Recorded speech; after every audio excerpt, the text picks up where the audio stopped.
They said I was selfish. But when I stopped paying their bills, So I guess this is my first real confession. I'm Lydia Moore, 32, the so-called responsible one in my family, which basically means I'm the walking, breathing credit card with emotions. I do accounting for a small clinic in Oregon. My idea of rebellion is buying the fancy yogurt instead of the store brand. I color code my bills, pay things early, and somehow that made me the family's full-time sponsor. Last Sunday, we were celebrating my cousin's birthday at my mom's house. The same beige-walled place where every argument starts with "we're family" and ends with me paying for something. The air smelled like overcooked lasagna and lemon dish soap, which, in my brain, translates to emotional labor incoming.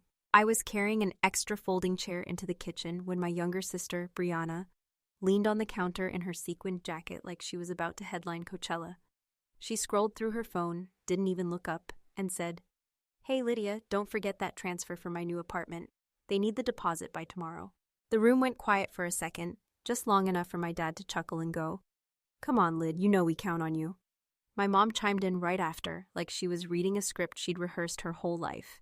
"You make good money, honey. Family helps family." I remember standing there holding that chair like it was a shield. I said, "We talked about this. I'm not paying another deposit, Mom." My voice wasn't loud, but you'd think I had screamed, "I hate you all," from the way everyone froze. Brianna rolled her eyes so hard I thought they'd stick. "You said that last time, and you still paid," she said, smirking like it was a family joke. "Don't start your whole drama act again." It wasn't drama, it was exhaustion with lipstick on. I kept my tone even. "I'm serious this time." That's when my mom turned, wiping her hands on a dish towel like she was about to perform a sacrifice. "Enough, Lydia. You'll figure it out. Brianna, say thank you." I felt the words hit before they even finished leaving her mouth. You'll figure it out. Not if you can, not if you want to. Just you will, like my boundaries were optional. No one asked if I could afford it. No one asked if I wanted to. They just assumed, because that's what they always did. My aunt walked in right then to grab a fork. She took one look at the tension, clucked her tongue at me, and said, "Don't be difficult, Lydia," before walking out. I swear I could have screamed, but I didn't. Instead, I stacked paper plates, smiled the kind of smile that doesn't reach your eyes, and said, "Happy birthday, Danny," to a cousin I barely know. Then I walked out before dessert. Outside it was raining, that cold Oregon drizzle that feels like judgment. I sat in my car, hands on the steering wheel, forehead pressed against the leather. My chest felt tight, like I'd swallowed the whole evening. My phone buzzed. Family group chat. Memes, fake laughter, the usual circus. I stared at it until the screen dimmed, then tossed it on the passenger seat. I drove home in silence. No music, no podcasts, just the sound of my own breath and windshield wipers slicing through fog. When I finally walked into my apartment, my cat greeted me like nothing was wrong, rubbing against my leg, purring like peace was still possible. I changed into pajamas, made tea, and opened my laptop. There it was, an email from my sister's new landlord. Subject line, "Deposit confirmation, Lydia Moore." My stomach dropped. The message read, "Hi Lydia, thanks for always being prompt. We'll reach out directly if anything's late." He had my work email. I scrolled through the thread, past messages, CCs to my parents, realizing they'd given him my professional contact so he could reach me faster. I felt my pulse climb. They hadn't even asked. They just assumed again that I'd pick up the bill. And the worst part? A piece of me wasn't even surprised. That's how deep the conditioning went. I'd been the fixer, the buffer, the adult in a house full of children wearing grown-up clothes. I shut the laptop, sat on the floor beside my cat, and whispered, "I'm so tired." It wasn't about money anymore. It was about the way they made me feel like an object that prints affection on demand. I thought that night would end like all the others. Me crying quietly, promising myself I'd say no next time. But something was different. Maybe it was the email. Maybe it was the way Mom said, "You'll figure it out." Maybe it was realizing no one cared whether I could. All I know is I didn't feel sad anymore. Just still, like calm before a storm. And trust me, the storm was coming. The morning after that dinner, I woke up before my alarm.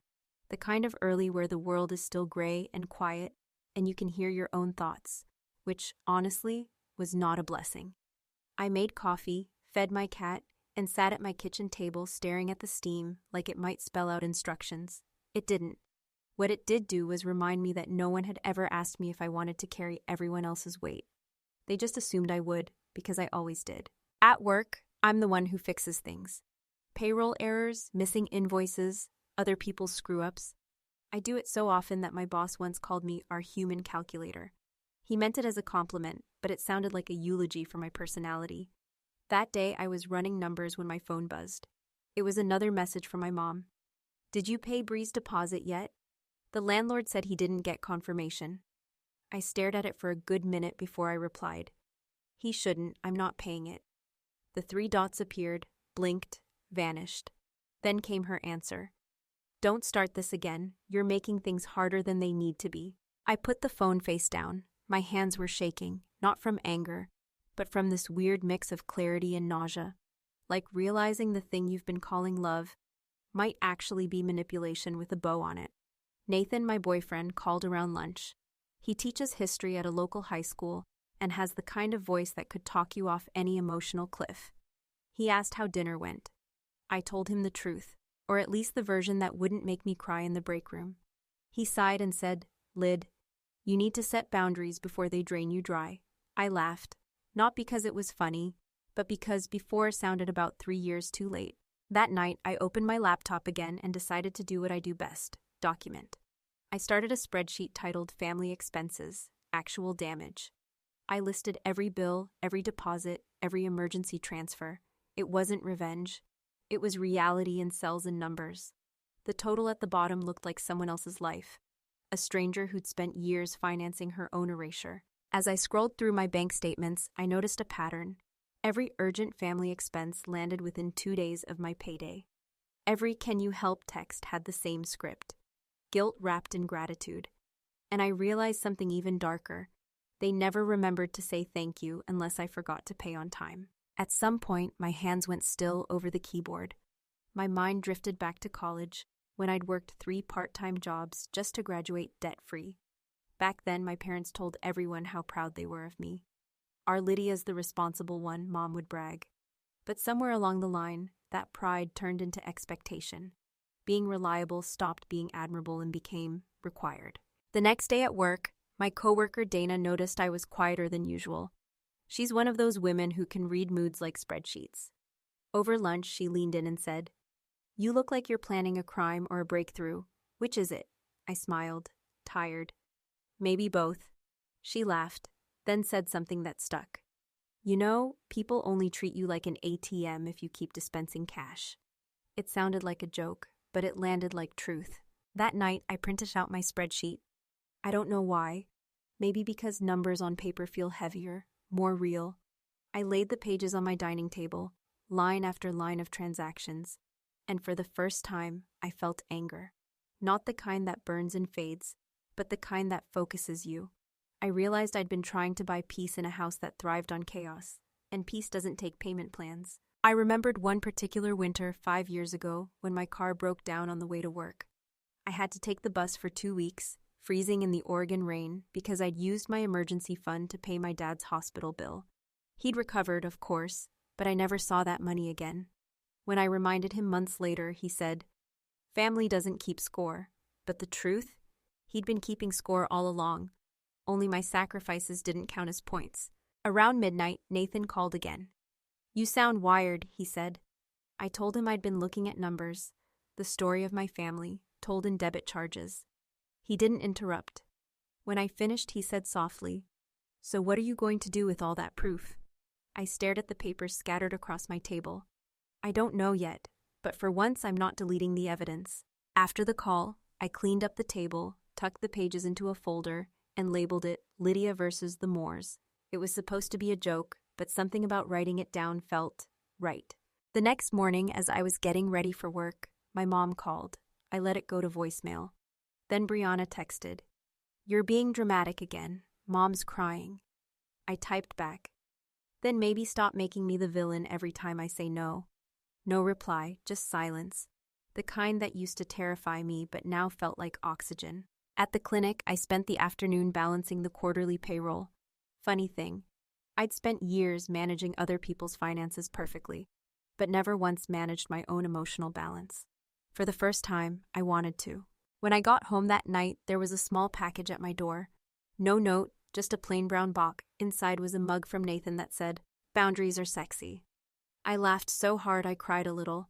It wasn't grand or romantic. It was exactly what I needed. Proof that someone saw me as more than what I could give. That weekend, I started unsubscribing from the chaos in small ways. Turned off family email notifications. Left the group chat on mute. Ordered groceries just for me. It felt strange, like reclaiming pieces of space I'd forgotten belonged to me. I didn't announce it. I just began. And maybe that's how change actually starts. Not with fireworks or big speeches, but with quiet defiance, a spreadsheet, and a cup of cold coffee at midnight. I didn't know it yet, but all those tiny clicks, unsubscribe, mute, remove card, were the first dominoes falling. The math was simple this time. Every boundary I set subtracted 1 ounce of guilt, and I was about to find out what zero felt like. It happened on a Tuesday. Tuesdays are usually harmless, the beige wallpaper of the week. But that one rewired my entire life. I was at my desk, half listening to my coworker complain about her dog's diet, when my phone buzzed. Family group chat. The name alone made my stomach tighten like it knew what was coming. I opened it without thinking, and there it was. One single message from my mom that felt like a bullet wrapped in politeness. We need some space from you. Please stop contacting us completely. Period. Not a comma, not an emoji, not even a love you. Just surgical, clean, final. For a solid minute, I couldn't even blink. The office noise faded into white static. My first thought was, did I miss something? Did I accidentally kill someone? Then my second thought, no, this is them. This is exactly them. It wasn't about space. It was punishment. I'd said no one too many times, and this was their way of cutting my leash while still pretending to hold the moral high ground. The irony was almost funny. Almost. I sat there for a while just staring at the message. Then without drama, without anger, I typed back. Understood. I'll cancel the payments first thing tomorrow. Send. That was it. A 6-second text that detonated a 32-year system. Within 30 seconds, my phone started vibrating like a dying bee. Mom, Brianna, Dad, all lighting me up. Mom, what do you mean cancel? Brianna, you're seriously disgusting. You're using money to hurt us? Dad, family doesn't throw family away over a few dollars. And that right there, a few dollars. That's when something inside me snapped, but not in the loud way. It was quiet, clean, almost peaceful, like a rope finally slipping from a knot. I didn't reply. I just turned the phone face down, minimized my spreadsheet at work, and whispered to myself, all right then. That night, I got home, fed the cat, poured a glass of cheap wine, and opened my laptop like it was a war console. If they wanted space, I'd give it, administrative style. I opened every account linked to them, rent, utilities, Wi-Fi, car insurance, even Netflix. I clicked remove payment methods so many times it felt like CPR for my sanity. I forwarded confirmation emails to everyone involved. No pettiness, no name-calling, just clean professional detachment. My version of grace. Halfway through, I got a text from an unknown number. Hey kiddo, it's Uncle Frank. Heard what happened. Don't let them twist it. They're mad now, but anger doesn't cook dinner. That line, it hit me like scripture. Short, raw, true. He didn't take sides. He just saw the truth. I replied, thanks, Frank. He wrote back, proud of you. Boundaries are grown-up stuff. Most folks never learn them. I don't think I realized until that moment how much validation I'd been starving for. Just one person to say, you're not crazy. That was all it took to solidify my resolve. The next morning, I sent a group message. Attached a photo of my spreadsheet. Every bill, every payment, every favor. The caption said, this isn't punishment, it's peace. I watched the read marks pop up one by one. No one replied for 5 full minutes. Then, like clockwork, the meltdown began. Brianna, you're seriously posting receipts? You've lost it. Mom, money doesn't define love, Lydia. Dad, I can't believe you'd humiliate us like this. I wanted to laugh, not because it was funny, but because it was textbook. Gaslight, guilt, then guilt some more. It was like watching the same bad play I'd already memorized. I stayed quiet, sipped my coffee, and sent the last message I'd ever send to that chat. You told me not to reach out. I'm just honoring that. Then I left the group. Just like that. Silence. My hands were shaking, but not from fear this time. It felt like adrenaline and relief had gotten married in my bloodstream. I walked outside, barefoot on the balcony, Oregon rain kissing my face, and it felt like the first deep breath after years of shallow ones. At work the next day, I expected fallout.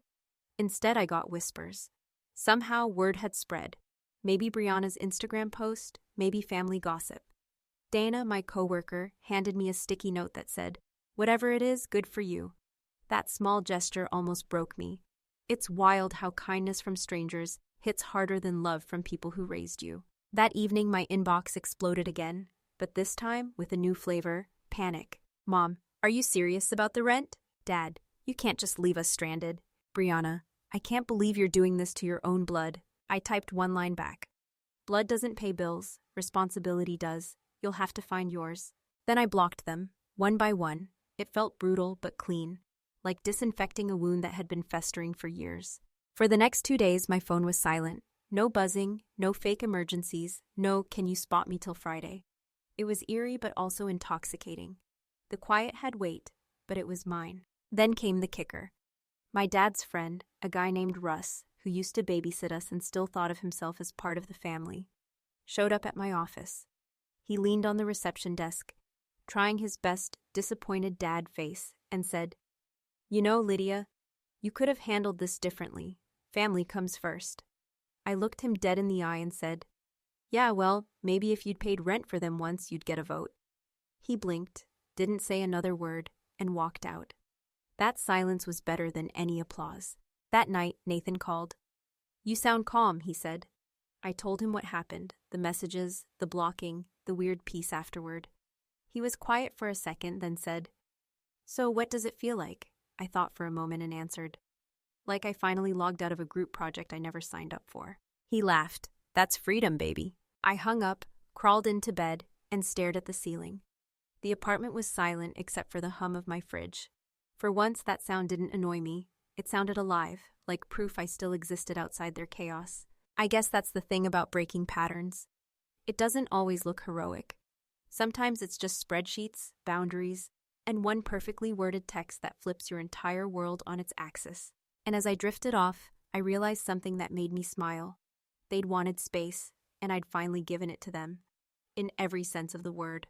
When I said goodbye to that group chat, I thought the noise would stop. Turns out, silence has an echo. The next week felt like walking through a ghost town that used to be my life. No calls, no texts, no "can you send a quick transfer?" Just me, my cat, and the soft hum of my fridge. But the peace didn't last long, because if there's one thing my family loves more than control, it's an audience. 3 days later, Brianna went full Broadway on social media. She posted a teary selfie, captioned, "When your own sister abandons you and Mom after everything we've done for her." The comments were brutal. "She sounds heartless. Money changes people. Family first." My phone started buzzing with notifications from people I hadn't heard from since high school, people who suddenly had opinions about my moral compass. I stared at the post for a long time, thumb hovering over the keyboard, and for a split second, I wanted to defend myself. Write the truth, expose the receipts. But then I remembered. Arguing online with a liar just makes you both loud. So I didn't type a single word. I went for a run instead. The Oregon air was sharp that morning, the kind that makes your lungs sting, but it felt like medicine. Each breath was a reminder that I didn't owe anyone a damn explanation. That night, while heating leftover pasta, my phone buzzed again, This time, a text from Uncle Frank. "Saw the post. Don't bother explaining. They're not hungry for truth, kid. They're hungry for sympathy." He had a way of saying things that hit like a sermon and a hug at the same time. I texted back, "Thanks, Frank. It's weird, but I actually feel calm." He replied, "Good. Calm means you're finally steering your own car." A few days later, Frank drove 2 hours just to drop off some boxes from my parents' garage. He said they'd been meaning to give them to me. Inside were old Christmas gifts, unopened, still in their wrapping paper. One had my handwriting on it. "To Mom, with love." She'd never even opened it. I don't know why, but that hit harder than all the insults combined. It wasn't rage I felt. It was grief for the person I used to be, the one who kept trying to earn love that came with conditions. Frank sat at my kitchen table, drinking coffee out of the "Boundaries Are Sexy" mug Nathan gave me. He looked around my apartment and said, "Peace suits you, kid. You look taller." I laughed. "Maybe it's the lack of emotional debt." He chuckled, then got serious. You know, they're not going to apologize. People who live off guilt can't afford honesty. But you didn't destroy the family. You just stopped paying for the illusion that it was fine. That line carved itself into my brain. Stopped paying for the illusion. It summed up everything. All those years of silence, of smiling through exhaustion. I wasn't keeping the peace. I was financing the lie that peace existed. That evening, I sat on my balcony with my laptop, scrolling through the spreadsheet one last time. I thought about deleting it but decided to keep it.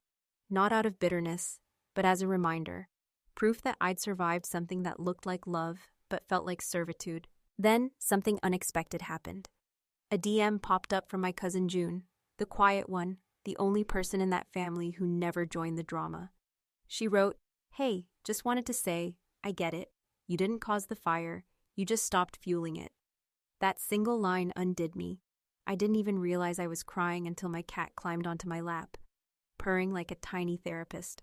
The next weekend, Nathan convinced me to go to the farmer's market. It was the first time I'd left town without checking my phone for emergencies. We bought fresh peaches, drank bad coffee, and listened to a street musician play Landslide. Halfway through the song, Nathan looked at me and said, "You look lighter." I smiled. Feels like I'm finally breathing with both lungs. But the internet drama wasn't over. Apparently, Brianna tried to start a GoFundMe for Mom's unpaid bills. She claimed I'd cut them off out of spite. The thing barely raised $50, mostly from strangers who probably just liked the sob story. When Frank found out, he sent me a screenshot and wrote, "Don't worry, they'll run out of sympathy before you run out of peace." I didn't share, didn't defend, didn't even block her. I just detached. It's funny, detachment isn't coldness, it's clarity. It's realizing you can still love people from afar, just not at the cost of your own sanity. One night, as I was closing my laptop, I got a voicemail from Dad. I hadn't heard his voice in weeks. It was short, slurred with guilt. "Your mom misses you. You should call." "No, I'm sorry. No, we were wrong." Just an invitation to re-enter the same loop I'd already escaped. I didn't call back. I didn't delete it either. I just saved it as lesson number 32. Days turned into weeks, and the chaos faded. I went to therapy. I learned that being calm doesn't mean being numb. It means your nervous system finally stopped living on red alert. I started painting again, small landscapes, nothing fancy, just color that belonged only to me. And somewhere in the middle of all that healing, I realized something strange. I didn't hate them. Not anymore. Hate's too heavy, I just didn't trust them with access to my peace. And that felt fair. Forgiveness didn't mean reconnection. It just meant I stopped letting them rent space in my head for free. It's weird. People think strength looks like confrontation, shouting, slamming doors. But sometimes, strength looks like sitting in your quiet apartment, drinking coffee from a sarcastic mug, and realizing you don't owe anyone a single text back. That's the silence after the storm. Not empty, just finally mine. It's been 3 months since the text that started it all. I wish I could tell you life turned into some cinematic glow-up montage after that. You know, morning runs, perfect skin, new apartment views, all that cliché healing stuff. But honestly, it was quieter, smaller, real. And I think that's what made it so beautiful. The first thing I noticed was how time slowed down. Mornings didn't feel like countdowns anymore. I'd wake up, make coffee in total silence, and realize no one needed me before 8 a.m. No last minute can you transfer $200 texts. No mom's tire blew out again, emergencies. Just me, the smell of roasted beans, and my cat knocking over the plant I swore I'd keep alive this time.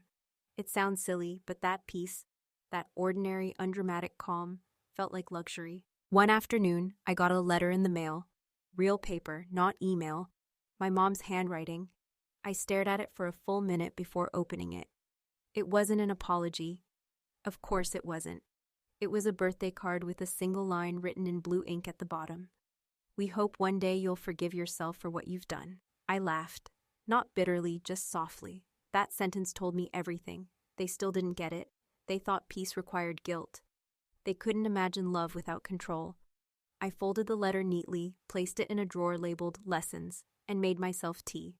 I didn't cry, not this time, because I wasn't the same Lydia who used to crumble at those words. Later that week, Uncle Frank stopped by with donuts.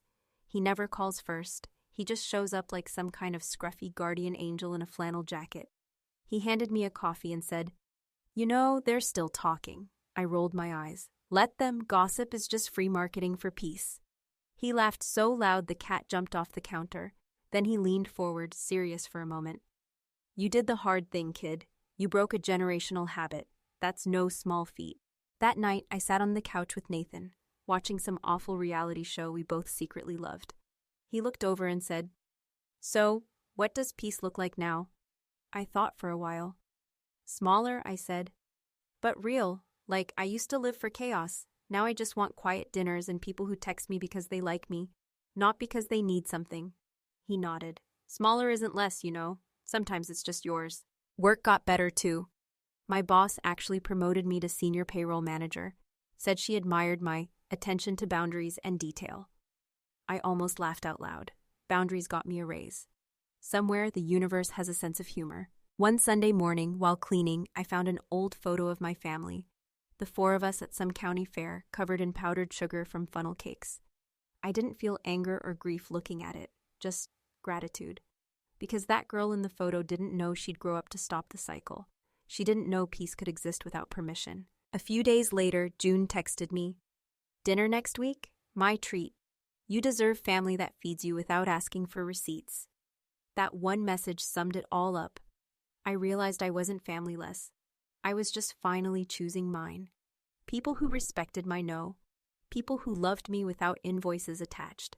The night before that dinner, I lit a candle, a small ritual I'd picked up from therapy, and whispered, "Thank you, but I'm done paying for love." My cat meowed like she agreed. The flame flickered steady, the air smelled like lavender and new beginnings. Here's the thing no one tells you about breaking free. It's not about revenge or proving them wrong. It's about reclaiming the quiet parts of yourself they drowned out.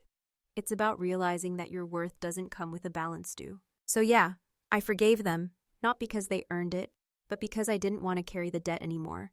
And maybe one day they'll understand that boundaries aren't betrayal. They're just instructions on how to love me properly. I don't know what the future holds. Maybe one day we'll talk again, maybe not. But right now, I'm exactly where I need to be. In a small apartment that smells like coffee and peace. Surrounded by love that costs nothing. And for the first time in my life, that feels like enough.